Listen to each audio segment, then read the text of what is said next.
시청자 여러분 안녕하십니까? KNUBS 뉴스데스크를 시작하겠습니다. 우리 대학 학생복지관이 개축됩니다. 기존 학생복지관에 자리하고 있는 학생식당과 동아리실 등은 어디로 옮겨가는 것인지 귀추가 주목되면서 대대적인 공간 재배치가 예상됩니다. 그런데 이를 위한 충분한 공간을 확보하기 위해서 현재 웅비학생회관 2층에 자리하고 있는 문구점과 서점 등의 시설이 자리를 비우게 되는 것이 아니냐는 소문이 학생들 사이에서 퍼지기 시작했습니다. 오랜 시간 동안 같은 자리에서 우리 대학 학생들의 편의를 책임지던 곳들이 갑자기 사라진다는 건데 사실인지 확인하기 위해 직접 알아봤습니다. 이유림 기자의 보도입니다.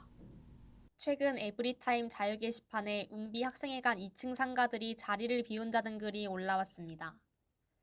비슷한 내용의 또 다른 글에는 학생복지과에서 강제 이전을 요청했다는 글이 달리며 논란이 일었습니다. 학생복지관이 개축되며 기존에 자리하고 있는 시설들이 웅비 학생회관으로 옮겨가게 된다는 이유에서인데요. 이것이 사실인지 상가 주인분들을 만나 이야기를 들어보았습니다. 없어요. 그렇죠. 그건 이제 학생들이 와서 얘기를 했어요.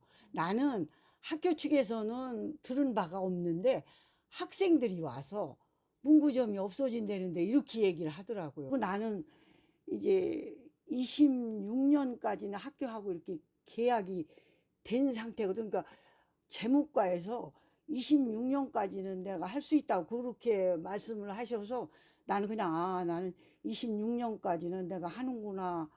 그렇게 알고 있었죠. 정식으로 연락받은 건 없고요. 미장원 이사 가면서 얘기를 들었어요. 학교에서 여기 비워달란다 그러는 소리를. 그래갖고 재무과 여직원한테 통화를 했더니 그렇게 얘기했다고 그러더라고요. 비워야 된다고 내년 계약 기간 안에. 서점의 기존 계약 기간은 내년 3월 16일까지. 아니요, 그런 건 없어요.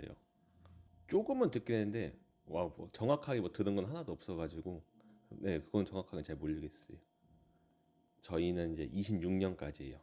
세 분 모두 학교 측으로부터는 아무런 연락을 받지 못했으며 학생들을 통해 해당 소식을 접했다고 전했습니다. 그렇다면 지난 4월 공주대 미용실이 떠나게 된 배경은 무엇일까? 처음에는 한 열흘 전에 그게 재입찰을 한다고 그래서 재입찰을 다 이제 계획하고 있었는데 한 일주일 후에 전화가 오셔갖고 학교 측에서 그 공간이 필요하다 비워달라고 그래서 황당하게 그렇게 됐죠. 종료는 됐어요. 근데 이제 너무 그 열흘 전에 전화가 오셔가지고 솔직히 말하면 준비 기간을 6개월이나 1년 정도. 미용실 사장님은 재입찰 준비 과정에서 자리를 비워달라는 학교 측의 갑작스러운 통보를 받아 황당하고 섭섭했다는 심정을 밝혔습니다. 해당 사실을 전달한 재무과 측은 미용실의 기존 계약 기간 종료 2개월 전에 미리 말씀을 드렸다고 전했습니다. 또한 시설 이동에 대한 최종 권한은 학생복지과에 있다는 것을 들을 수 있었습니다. 학생복지과에 관련 사항을 문의한 결과 학생복지관 신축 공사에 따라 학생 자치 공간의 부족이 예상되는 상황이며 원활한 학생 자치 활동 보장을 위해 이와 관련하여 협의하고 있다고 밝혔습니다. 또한 동아리방을 웅비 학생회관으로 옮기는 것에 대해 검토 중이며 사범대 학생회실 이전에 대해서는 행정실, 학생회 측과 협의를 거쳐야 한다고 전했습니다. 학생복지과 측은 웅비 학생회관 2층 상가들에 대해 직접적인 입장을 밝히진 않았으나 모호한 이야기들만이 오가는 상황 속에서 상가들의 앞으로의 입지가 불명확해진 상황입니다. 상가 주인분들은 이번 논란에 대해 학생들의 입장을 최우선으로 고려해야 한다고 입을 모아 말했습니다. 학생들한테 물어보는 게 더 정답인 것 같아요. 학생들한테 가장 정확한 건 학생들이 있어야 된다면 있는 거고 학생들이 없어야 된다 그러면 없어야 되는 거고. 학생들한테 좀 불편하지 않을까? 그래서 해야죠. 서점이라는 거를 오로지 뭐 이렇게 교재만 판매되는 게 아니고 문화 공간으로서 학생들의 이야기 공간이 있는 이런 공간이 있으면 좋은데. 한편 학생복지관은 공사를 진행할 민간 기업 선정이 완료된 상태이며 올해 말부터 착공 예정입니다. 그 전까지 기존 학생복지관 시설 이용에 대한 어떠한 대안이 나올지 지켜봐야 할 것으로 보입니다. KNUBS 이유리입니다.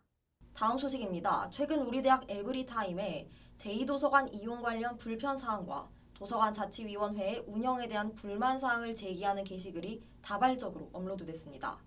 특히 열람실 좌석 발급 후 연장을 제한하는 규정에 따른 불편함을 호소하는 학생들이 적지 않았는데요. 자세한 내용 고은채 기자가 알아봤습니다. 지난 중간고사 기간 동안 제2도서관 열람실 좌석 연장 제한과 클리커 기계 등 시설 변경에 관련된 학생들의 불만이 고조됐습니다. 그 좌석 연장에 대한 불편함이 제일 큰 것 같아요. 지금 좌석 연장이 최대 8시간인데 뭔가 아침부터 밤까지 공부를 하는 사람들이 많아서 8시간이 짧다는 얘기도 있고 그 8시간이 지나면 다시 예약을 해야 되는 부분이 있어가지고 좌석을 예약하는 기계가 1층에 있는데 사람들이 몰리면 그 예약하는 데까지 시간이 오래 걸리고 또 그 비콘 인증이 두드림 안에서는 잘 안 되는 경우가 있어서 그런 점이 좀 불편한 것 같아요. 이러한 학습 환경 불만 사항의 해결점을 찾기 위해 학술정보과와 인터뷰를 진행했습니다. 이제 특정 학생이 좋은 자리를 독점하는 문제가 있을 수 있다라고 판단을 해서 이제 변경을 했었는데 특히 이제 새로 구축한 두드림 열람실 같은 경우는 그 문제가 심각할 수 있다고 생각을 했거든요.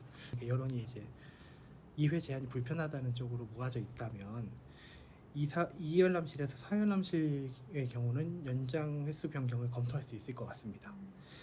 그런데 두드림 열람실 같은 경우는 이제 구축한 지 얼마 안 됐고 이용률이 굉장히 많은 상황이기 때문에 현재 정책을 일단은 부득이 유지할 수밖에. 열람실 좌석 2회 연장 제한 시스템은 특정 좌석 독점을 방지하기 위해 도입한 것이며 학생들이 이에 대해 계속해서 불편을 느낀다면 이러한 시스템은 없앨 수 있다는 입장입니다. 다만 지난 4월 새로 개방한 두드림은 이용자 수가 열람실에 비해 월등히 많기에 현재의 연장 제한 시스템을 유지해야 할 것으로 보입니다. 예, 작년에는 2대였고요. 이제 원래 3층에 한 대, 4층에 한 대를 운영을 하고 있었거든요. 작년 9월쯤 4월 4층 기기가 고장이 나고 수리가 불가능하게 됐어요. 한 대는 폐기 예정이 되었고 나머지 한 대밖에 안 남은 상황이었습니다. 그 좌석 발급 키오스크 구입을 위해서 저희도 예산 확보를 위해서 노력 중이에요. 그래서 예산이 저희도 확보가 되면은 과거랑 똑같이 3층, 4층에 한 대씩 2대를 운영하는 게 저희도 목표입니다. 좌석 발급 이제 키오스크가 이제 한 대밖에 없는 상황이 되었잖아요. 그런데 이제 모든 학생들이 1층을 통해 출입하는 점을 고려를 해서 올해 2월부터 1층에 배치를 하였습니다. 만약에 학생들의 여론이 1층보다는 다른 위치에 있는 게 낫겠다라고 여론이 조성이 된다면 이전 배치를 검토할 수 있습니다. 비콘 인증은 키오스크랑 무관합니다. 예, 1층 복도랑 3, 4층 복도랑 열람실 곳곳에 그 비콘이 이제 분산 설치되어 있어요. 현재는 비콘 인증이 정상적으로 되고 있는 걸로 저희는 파악을 했는데 만약에 이제 인증이 잘 안 되는 구역이 있다면 저희한테 알려주시면은 저희가 점검을 할 수 있습니다. 클리커 기계의 경우 2023년에는 3층과 4층에 각각 위치해 있던 상황이었으나 한 대가 고장으로 인해 폐기되었고 나머지 한 대가 현재 1층으로 옮겨진 것입니다. 한편 기계의 수를 늘리기에는 예산이 부족한 상황이고 또한 기계의 위치와 비콘 인증은 연관이 없다는 것이 학술정보과의 답변입니다. 학생들의 의견을 열린 자세로 수용할 것이라는 점도 강조했습니다. 저희 도서관 시설이 사실 많이 낙후되어 있다 보니까 근무하는 저희들도 마치 저희가 그냥 저희 자체가 낙후된 것 같은 그런 감정을 느끼고 살아요. 항상 시설 환경이 개선되었으면 좋겠다는 생각을 제가 처음 여기에서 근무를 시작할 때부터 지금까지 계속 느껴오고 있고 그나마 두드림 설치하고 이런 개선 과정이 있었지만은 앞으로도 시설 환경 개선을 위해서 노력하고 학생들의 의견 반영해서 이용 편의를 제공하도록 노력할 테니까 만약에 이제 요청 사항이 있으면은 너무 어렵게 생각하지 마시고 도서관 홈페이지에 올려주셔도 좋고 저희 도서관 자치위원회 통하셔도 좋고 아니면은 직접 찾아오시거나 전화를 주셔도 좋으니까 저희한테 말씀을 해주시면 좀 더 이제 에타에서 얘기하는 것보다 더 빨리 좀 처리가 될 수도 있습니다. 이처럼 다양한 의견을 수렴하려는 학술정보과의 노력으로 앞으로 공주대 도서관에 발전된 학습 환경이 조성되길 바랍니다. KNUBS 고은채입니다. 다음 소식입니다. 최근 학생생활관 식사에서 플라스틱 조각이 발견되어 충격입니다. 기숙사 식당 위생 논란은 이번이 처음은 아닌데요. 학생들의 반응 역시 위생 논란은 한두 번이 아니라며 이런 일은 익숙하다는 비관적인 반응이 대부분입니다. 한편 우리 대학 학생생활관에서는 재학생들이 직접 참여하는 식당 모니터링 프로그램을 2021년부터 운영해 오고 있었는데요. 해당 사업이 아직도 잘 이루어지고 있는지 함께 짚어봤습니다. 보도에 장예원 기자입니다. 최근 드림하우스 식당 음식에서 플라스틱 조각이 나왔습니다. 플라스틱 조각의 경우 학생의 안전에 즉각적인 해를 가할 수 있기에 더욱 충격입니다. 밥을 먹고 있었는데 뭔가 투명한 게 보였어요. 그래서 뭔가 이게 야채거나 싶었는데 숟가락으로 만져보니까 되게 딱딱한 거예요. 그래서 자세히 봤는데 플라스틱 조각이었던 거죠. 되게 뭔가 당황스럽고 이제 에브리타임에서만 보던 일들이 저에게도 실제로 일어났다는 것을 보고 되게 정말 어이가 없었고 식당 측의 대처도 이게 왜 들어갔지? 아 미안해요 이렇게 하면 끝나가지고 뒤에 있다는 대처도 되게 뭔가 아쉬웠던 그런 부분이었습니다. 이제 드림하우스 측에서 스토링을 계속 하고 있다고는 들었는데 지난번에 에브리타임에서도 이물질 나왔었고 심지어 이제 벌레도 나온 상황이 되게 많았었는데 이게 계속 이런 일이 지속되다 보니까 제대로 모니터링이 이루어지고 있나라는 의문이 들기도 합니다. 솔직히 마음 같아서는 이제 일식이라도 환불을 받고 싶지만 솔직히 그렇게 해줄 거라고는 생각을 안 하고 있고 이제 적절한 이제 사과문이나 아니면 앞으로 어떻게 대처할 것인지에 대해서 이제 드림하우스 게시판 같은 데 올려줬으면 좋을 것 같습니다. 인터뷰 결과 앞으로 더 보완된 개선 조치와 진정성 있는 사과를 바란다는 것을 확인할 수 있었습니다. 이에 영양사 선생님과의 면담을 통해 이번 플라스틱 이물질 사건에 대한 조치와 현재 위생관리 및 식당 모니터링 프로그램 운영이 잘 되고 있는지 확인해 봤습니다. 먼저 식당 측에서는 플라스틱 이물질이 조리실 내 시계에서 나왔을 것으로 추측했습니다. 따라서 시계를 랩핑에 배치했습니다. 이와 함께 조리사 교육도 실시했습니다. 드림하우스 식당은 이번 플라스틱 이물질에 미흡한 대처를 반성하고 향후 예방을 위해 본사의 교육 프로그램을 요청해 모니터링 및 컨설팅을 받았습니다. 이후 기존 학기 초에만 하던 파손 가는 물품 조사를 월 1회 실시하기로 변경했습니다. 또한 이물과 관련해서는 본사에서 내려오는 기계를 사용해 이물을 분석하고 이를 토대로 이물을 더욱 강력히 사전 차단할 예정입니다. 식당 위생 전반과 관련해서는 3년 전 계란말이 사태 당시 약속받았던 사항과 이후 학생생활관 식당 모니터링 게시판에서 받은 개선 조치가 모두 잘 지켜지고 있음을 확인할 수 있었습니다.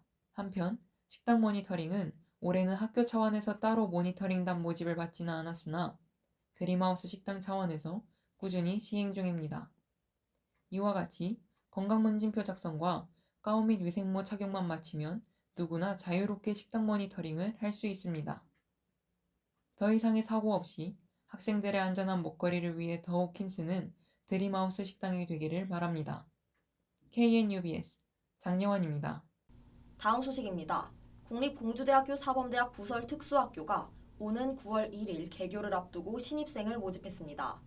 사범대학 부설 특수학교는 5월 한 달간 다양한 방법으로 홍보활동을 실시했으며 지난 17일에는 전국의 특수교육 대상 학생 및 보호자 40여 명이 참석한 가운데 신입생 모집을 위한 입학 설명회를 성황리에 마쳤습니다. 다음 소식입니다. 마이크로소프트사 교육용 라이선스 정책이 변경됨에 따라 개인별 원드라이브 저장 공간이 10GB로 제한됩니다. 모든 사용자는 오는 6월 30일까지 개인별 원드라이브 저장 공간을 10GB 이하로 정리해야 하며 정부와 본부는 대학 구성원에게 이에 대한 양해와 협조를 구했습니다. 한편 2025년 이후부터는 연 2회 졸업생을 대상으로 계정 정리를 진행할 전망입니다. 마지막 소식입니다. 카페 프린세스가 선불 충전식 기프트카드를 런칭했습니다. 스마트 오더 서비스도 새롭게 선보였는데요. 매장에 가기 전 모바일로 주문하고 시간에 맞춰 메뉴를 받아볼 수 있는 서비스입니다. 5월 말일까지 기프트카드 구매 시 추가금을 지급하는 이벤트도 진행했습니다. 한편 기프트카드나 모바일 오더를 적극적으로 이용하는 재학생들의 모습은 아직 볼 수 없었습니다. 오늘 준비한 소식은 여기까지입니다. 저희들은 공주대학교의 발전과 하고 여러분의 알 권리 보장을 위해 계속해서 최선을 다하겠습니다. KNUBS 뉴스데스크 마칩니다. 고맙습니다.